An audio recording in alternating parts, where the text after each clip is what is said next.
പ്രിയപ്പെട്ടവരെ, യുഎഇയിൽ അതിശക്തമായ ആക്രമണം ഇന്ന് ഉണ്ടായിരിക്കുകയാണ്. പക്ഷെ ഇത് ആരാണ് ആക്രമിച്ചത്? ഇറാനാണോ അതോ ഹൂത്തികളാണോ എന്ന കാര്യം ഇപ്പോൾ വ്യക്തമല്ല. അജ്ഞാതമായ ഒരു ആക്രമണമാണ് ഉണ്ടായിരിക്കുന്നത്.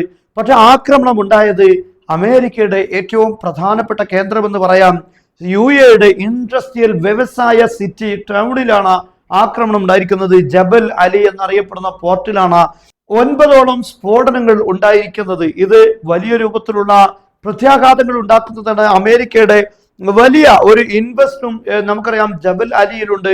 വിദേശ ഇൻവെസ്റ്റുകളാണ് ഇവിടെ കൂടുതലുമുള്ളത്. അങ്ങനെയുള്ള ഒരു കേന്ദ്രത്തിലാണ് ഇന്ന് ആക്രമണം ഉണ്ടായിരിക്കുന്നത്. ഇത് ഇറാന്റെ തെസ്നീം എന്നറിയപ്പെടുന്ന പത്രം തന്നെ ഈ കാര്യം റിപ്പോർട്ട് ചെയ്തിട്ടുണ്ട്.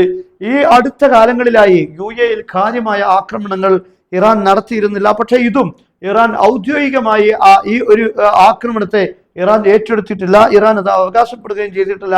അതേസമയം ഹൂത്തികളാണോ എന്ന കാര്യം വ്യക്തമല്ല. അതല്ല ഇനി ഇറാഖിൽ നിന്നാണോ വന്നത് എന്ന കാര്യം വ്യക്തമല്ല. ഒരു അജ്ഞാത ആക്രമണമാണ് ഉണ്ടായിരിക്കുന്നത്. എന്തായാലും ഇറാന്റെ സൈഡിൽ നിന്നാണ് എന്നതിൽ സംശയമില്ല. കാരണം അമേരിക്കയ്ക്ക് ഏറ്റവും കൂടുതൽ സ്വാധീനമുള്ള ജബൽ അലിയിലാണ് ആക്രമണം ഉണ്ടായിരിക്കുന്നത്. ഇവിടെയുള്ള ഏത് ആക്രമണവും അമേരിക്കക്കും ഇസ്രയേലിനുമാണ് വലിയ നഷ്ടങ്ങൾ ഉണ്ടാക്കുക. അതുപോലെ തന്നെ യുഎഇയെ സംബന്ധിച്ചിടത്തോളം തീർച്ചയായും വലിയ നഷ്ടങ്ങളാണ്. കാരണം ഈ ഇൻവെസ്റ്റുകളുടെ എല്ലാം സുരക്ഷിതത്വം ഉറപ്പാക്കേണ്ടത് യുഎഇ ആണ്. അല്ല എങ്കിൽ അവരുടെ ഇൻവെസ്റ്റുകൾ ഇല്ലാതായി കൊണ്ടിരിക്കും. അത് നിലനിർത്തുക എന്നത് യുഎഇയുടെ അവരുടെ ഗവൺമെന്റിന്റെ ഒരു ബാധ്യതയാണ്. എന്നാൽ അവിടെയാണ് ഇപ്പോൾ വലിയ രൂപത്തിലുള്ള പ്രതിസന്ധി ഉണ്ടായിരിക്കുന്നത്, വലിയ ആക്രമണം ഉണ്ടായിരിക്കുന്നത്. ദിവസങ്ങളായി അത്തരത്തിലുള്ള ആക്രമണങ്ങൾ റിപ്പോർട്ട് ചെയ്യപ്പെട്ടിരുന്നില്ല എങ്കിൽ ഇപ്പോൾ വലിയ രൂപത്തിലുള്ള ഒരു ആക്രമണം അവിടെ ഉണ്ടായിട്ടുണ്ട്. എന്തായാലും ഇത് ഒരുപക്ഷെ ഹൂത്തികളായിരിക്കാനുള്ള സാധ്യതയുണ്ട്.